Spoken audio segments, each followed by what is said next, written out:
m'appelle Maxime Collet, donc je suis exploitant à Magny-les-Hameaux, sur une exploitation agricole céréalière qui fait environ, qui fait 260 hectares. Dessus je produis de l'orge, du blé, du maïs, du colza et de l'orge de printemps. Donc je travaille avec mon père sur cette exploitation, donc on est deux associés. J'ai repris une partie de l'exploitation le 1er janvier 2019. Alors j'ai fait un collège agricole déjà en Normandie, donc c'est quelque chose qui remonte déjà depuis des années que j'ai envie de reprendre l'exploitation. Donc un collège agricole en Normandie, dans l'Orne, Gilles Don Bosco. Ensuite j'étais à Chartres, à la Saucée, passé un bac pro CGEA. Donc CGEA c'est conduite et gestion d'une exploitation agricole. Et ensuite j'ai fait un BTS en alternance, AXE, donc analyse et conduite des systèmes et stratégies d'exploitation. Donc voilà. Et puis après je suis revenu directement sur la ferme. On produit du colza sur l'exploitation, j'en produis environ tous les ans une petite cinquantaine d'hectares. Alors c'est du colza qui est fait pour aller faire de l'huile ou des biocarburants. Donc le colza, on a des normes on a des critères à respecter lorsqu'on le bat, soit le taux d'humidité. Donc il faut que ça fasse en dessous de 9% d'humidité pour pouvoir le faire partir à la coopérative sans prendre de pénalité dessus, car après sinon ils sont obligés de le sécher. Ça permet aussi d'être sûr d'avoir un grain qui est bien mûr et une meilleure conservation du produit derrière en coopérative. Donc la récolte, je l'ai fait en commun avec Monsieur de Lalande.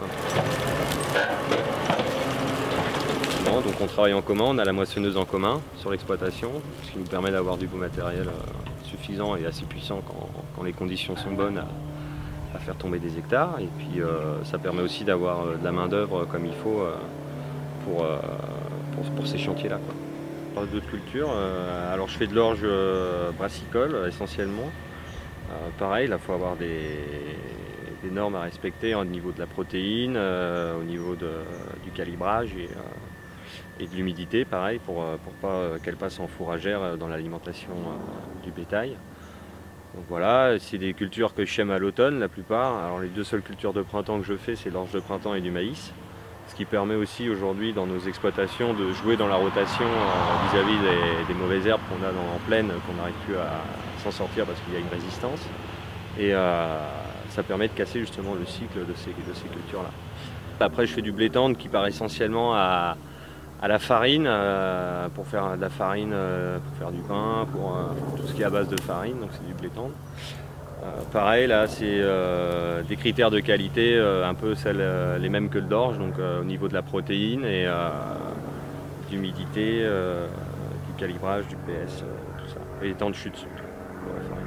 À l'heure actuelle, je viens de revenir sur l'exploitation, donc des projets, forcément il en existe plein, des milliers et des cents, mais est-ce que demain la population voudra encore d'une agriculture comme on fait aujourd'hui? Donc il va falloir changer des choses. Je sais qu'on est dans une région où aujourd'hui on a je ne vais pas dire de la clientèle partout en circuit court, mais on est sur une commune quand même où il y a 10 000 habitants, on est à 30 km de Paris, il y a possibilité de faire plein de choses. Après voilà, pour l'instant je suis encore jeune et j'ai pas, dans un avenir proche il y aura quelque chose qui va se faire, mais je ne sais pas encore quoi et dans quoi partir. Peut-être faire un jour du circuit court en vente de légumes, peut-être du légume du plein champ, ou envoyer directement à Rungis, ou le commercialiser directement sur la ferme. Il y a plein de possibilités. Après, voilà, il y a plein de choses qu'il faut voir encore avant de se décider à faire ça.